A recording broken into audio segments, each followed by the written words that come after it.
Ayan mga kaamats, bago na po ang ating PLDT router after 5 years. Napalitan na siya kasi naglolo ko na ang aming internet. Hindi na ako masyado makapag-online ng maayos.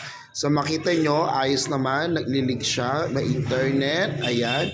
So ito nga pala ang PLDT router nila, sabi na nag-ayos is automatic i-connect ka na sa 5G kapag ikaw ay malapit. Ayon, 5G na siya. So, mas mabilis siya. Pero pag malayo ka naman, i-connect ka niya sa 2.4G.